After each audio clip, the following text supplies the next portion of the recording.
आप देख रहे हैं द हिम टेल्स हॉरर स्टोरीज। प्रस्तुत एक और नई कहानी। 30 दिसंबर की रात थी। आसमान में काले बादल ऐसे उमड़ रहे थे जैसे कोई बड़ा तूफान आने वाला हो।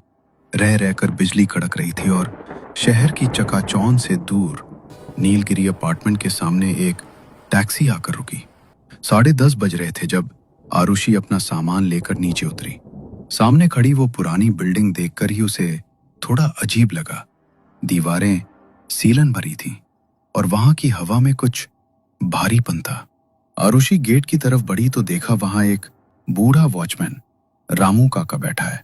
उसकी आंखें एकदम सफेद और बेजान थीं, जैसे वो देख तो रहा हो पर उसकी नजरों में कोई चमक ना हो। आरुषि ने हिचकते हुए कहा, नमस्ते काका, मैं आरुषि, फ्लैट 1312 की नई मालकिन। काका ने धीरे से सर उठाया और उनके चेहरे पर एक ऐसी मुस्कान आई जिसे देखकर किसी के भी रोंगटे खड़े हो जाएं। उन्होंने चाबियों का गुच्छा उसकी तरफ बढ़ाते हुए कहा, आ गई बेटी, हम सब तेरा ही इंतजार कर रहे थे। ये ले चाबी, पर संभल कर, आज की रात बहुत भारी है। आरुषि जैसे तैसे 13वें फ्लोर पर पहुंची। कॉरिडोर की लाइटें बार बार जल बुझ रही थीं। उसने कांपते हाथों से 1312 नंबर का दरवाजा खोला। अंदर सब कुछ सफेद चादरों से ढका हुआ था। आरुषि के मन में एक ख्याल आया, यार, शहर के बीच इतना बड़ा फ्लैट मुझे इतने सस्ते में मिल कैसे गया? पर उसने खुद को तसल्ली दी। वाइन की एक बोतल खोली और सोफे पर बैठ गई। पर्स से दादाजी की फोटो निकालकर वो मुस्कुराई। देख रहे हो दादाजी, आखिरकार मैंने अपना घर ले ही लिया। पर उसकी ये खुशी ज्यादा देर नहीं टिकी। ठीक 11:30 पर सन्नाटे को चीरते हुए एक लैंडलाइन फोन की घंटी बजी। आरुषि का माथा ठनका, क्योंकि उसने तो कोई फोन लगवाया ही नहीं था। उसने डरते डरते रिसीवर उठाया। दूसरी तरफ से किसी के जोर जोर से सांस लेने की आवाज आ रही थी। उसने पूछा, हेलो, कौन बोल रहा है? उधर से एक बेहद डरावनी और धीमी आवाज आई, दरवाजा खुला छोड़ देना आरुषि, आज 31 तारीख की रात है, हम सब आ रहे हैं। आरुषि की सिकटी पिट्टी गुम हो गई। उसने फिर पूछा, कौन बोल रहे हैं आप? आरुषि की बात अभी पूरी भी नहीं हुई थी कि दूसरी तरफ से जोर जोर से हंसने की डरावनी आवाजें आने लगी और अचानक फोन कट हो गया। पहले तो आरुषि को लगा कि कोई उसके साथ प्रैंक कर रहा है, लेकिन अगले ही पल उसका दिल जोर से धड़कने लगा। उस शहर में उसे कोई जानता तक नहीं था, ना ही उसके किसी दोस्त के पास इस घर के लैंडलाइन नंबर की जानकारी थी। आरुषि डर के मारे फोन पटक देती है। तभी उसके मोबाइल पर एक नोटिफिकेशन आता है। वो स्क्रीन देखती है, अलर्ट, मेन डोर अनलॉक हो गया है। वो भागकर हॉल की तरफ देखती है। मुख्य दरवाजा अपने आप धीरे धीरे खुल रहा है। बाहर कॉरिडोर में पूरी तरह अंधेरा है। कौन है वहाँ? ये मजाक बंद करो। वो दरवाजा बंद करती है और उसे जोर से लॉक कर देती है। वो हाँफ रही है। तभी दरवाजे पर जोरदार वार होता है, जैसे कोई उसे तोड़ना चाहता हो। काका, रामू काका, आप हैं क्या? अचानक दरवाजे के नीचे से एक पुराना एग्रीमेंट पेपर अंदर सरकाया जाता है। उस पर बड़े अक्षरों में खून से लिखा है, वेलकम होम आरुषि। वो फ्लैट का दरवाजा खोलकर गैलरी में दौड़ती है। मुझे यहाँ से निकलना होगा, ये जगह ठीक नहीं है। वो लिफ्ट का बटन दबाती है। लिफ्ट आती है। वो अंदर घुसकर ग्राउंड फ्लोर बटन दबाती है। लिफ्ट नीचे जाती है। लाइट चमकती है और दरवाजा खुलता है। आरुषि बाहर कदम रखती है, लेकिन सामने का नजारा देखकर आरुषि का चेहरा खौफ से सफेद पड़ जाता है। सामने ग्राउंड फ्लोर नहीं, बल्कि वही फ्लैट 1312 का हॉल था। मेज पर रखा वाइन का ग्लास अब भी वहीं था। आरुषि को यकीन नहीं होता। वो सीढ़ियों की तरफ भागती है। वो एक मंजिल नीचे उतरती है, दूसरी मंजिल, और जैसे ही वो तीसरी मंजिल का दरवाजा खोलती है तो वो फिर से अपने ही फ्लैट के सामने खड़ी थी। नहीं, ये नहीं हो सकता। मैं बाहर क्यों नहीं जा पा रही हूँ? आरुषि थक कर दीवार के सहारे बैठ जाती है। तभी उसे अपने कान के पास किसी के फुसफुसाने की आवाज आती है, आरुषि यहाँ देखो, हमारे पास आओ। वो देखती है कि दीवार का पेंट धीरे धीरे झड़ने लगा है। परते उखड़ते ही दीवार के भीतर से इंसानी बाल और कुछ हड्डियां झांकने लगती हैं। ये दृश्य देखते ही वो घबराकर पीछे हट जाती है। तभी दीवार पर उभरे हुए हाथों के निशान साफ दिखने लगते हैं, मानो दीवार के अंदर कैद लोग उसे तोड़कर बाहर निकलने की कोशिश कर रहे हों, भीतर से जोर लगाकर रास्ता बना रहे हों। तभी आरुषि की नजर सोफे के नीचे एक पुरानी धूल भरी डायरी पर पड़ती है। वो उसे खोलती है। पहले पन्ने पर उसके दादाजी यानी बिल्डर खन्ना की फोटो थी। डायरी में लिखा है, 31 दिसंबर 1980, आज नीलगिरी अपार्टमेंट की नींव पूरी होगी। तांत्रिक बाबा ने कहा है कि जब हमारे परिवार का खून इस इमारत को नहीं सींचेगा, ये खड़ी नहीं रहेगी। मैंने 10 बलियां दे दी है। दादाजी, उन्होंने ऐसा क्यों किया? अचानक घर की रुकी हुई घड़ी चलने लगती है। 11:45 रात।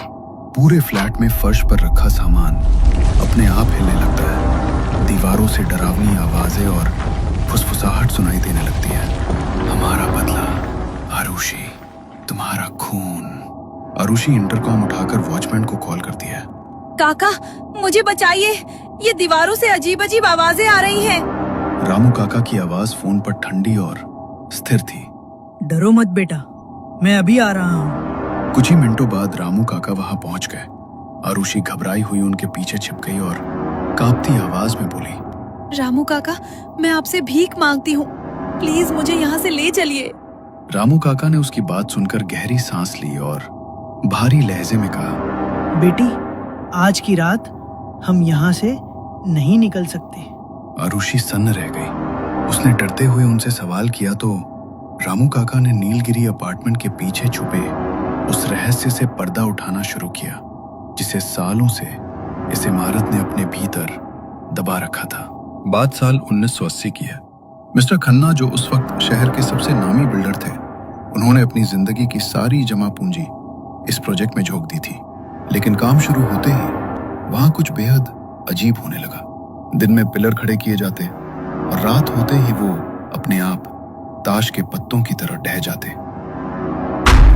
एक नहीं, दो नहीं, हर बार यही नतीजा।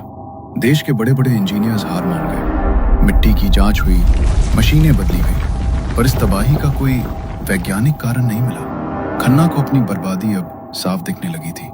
जब विज्ञान के रास्ते बंद हुए तब वो अंधविश्वास की चौखट पर पहुंचे। उनकी मुलाकात एक अघोरी तांत्रिक से हुई। उस तांत्रिक ने जमीन को घूरते हुए बस इतना कहा, खन्ना, ये जमीन ईंटों का बोझ नहीं, ये तो कुछ और मांग रही है। इमारत खड़ी करने का वादा तो मिला, लेकिन एक भयानक शर्त के साथ। शर्त थी 31 दिसंबर 1980 की काली रात को कुल 11 बलियां। उसमें कहा, देख, वो 10 बलियां गुमनाम मजदूरों और बेघरों की चलेगी, जिनकी गिनती न पुलिस के पास है न ऊपर वाले के पास। दुनिया उन्हें भूल चुकी है लाला। लेकिन 11वीं बलि ये किसी एरे गहरे की नहीं होगी, ये तेरे अपने खून की होगी, तेरे अपने खानदान की कोई चिराग की। डर और लालच में अंधे होकर खन्ना ने इंसानियत बेच दी। उसमें उन 10 मजदूरों को धोखे से मौत के घाट उतार दिया। उनका खून नींव में पड़ते ही इमारत सचमुच खड़ी होने लगा। लेकिन जब 11वीं बलि का वक्त आया, जब खन्ना को अपने ही परिवार का गला काटना था, तो वो पीछे हट गए। उनकी हिम्मत जवाब दे गई। कुदरत और काली शक्तियों को धोखा नहीं दिया जा सकता। उसी रात उसी कंस्ट्रक्शन साइट से गिरकर खन्ना की रहस्यमयी मौत हो गई। पुलिस फाइलों में वो महज एक एक्सीडेंट था, लेकिन असल में वो उस तोड़े गए वादे की सजा थी। तंत्र अधूरा रह गया और बस तभी से नीलगिरी अपार्टमेंट की वो प्यासी दीवारें अपनी उस आखिरी 11वीं बलि के इंतजार में आज भी जाग रही है। कहानी सुनते सुनते आरुषि का गला सूख चुका था। रामू काका की आवाज खामोश हो गई, लेकिन कमरे का तापमान अचानक गिर गया। आरुषि ने कांपते हुए रामू काका की आंखों में देखा। वो अब एक बेबस बूढ़े की आंखें नहीं थी, बल्कि उनमें एक अजीब सी क्रूरता तैर रही थी। आरुषि धीरे से पीछे खिसकी और अटकते हुए बोली, लेकिन आप मुझे ये सब क्यों बता रहे हैं? रामू काका के चेहरे पर वही रोंगटे खड़े कर देने वाली मुस्कान वापस लौट आई और उनकी गर्दन एक अजीब झटके के साथ टेढ़ी हुई। बाहर शिकारी जाल बिछाता है, पंछी को आजाद करने के लिए नहीं, उसे कैद करने के लिए। 45 साल से मैं इस गेट पर बैठा हूं ताकि खन्ना का खून वापस आए और उस अधूरे वादे को पूरा करे। आरुषि को झटका लगा। उसे समझ आ गया कि जिसे वो अपना रक्षक समझ रही थी, वो दरअसल इस काल कोठरी का पहरेदार है। मतलब वो 11वीं बलि मैं हूँ? हाँ, तुम्हारे दादाजी ने जिन 10 मजदूरों को इन दीवारों में चिनवाया था, उनमें मैं भी एक था। हम सब की रूहें भूखी हैं। वो तुम्हारे इंतजार में दीवारें पकड़े खड़े हैं। आज हिसाब बराबर होगा। तभी दीवार घड़ी ने टिक टिक करना बंद कर दिया। कांटा 11:59 पर था। अचानक कमरे की बत्तियां बुझ गईं और सिर्फ बिजली की कड़कड़ाहट की रोशनी रह गई। आरुषि को उन रूहों ने दीवार के अंदर खींच लिया। घड़ी में 12 बज गए और सब कुछ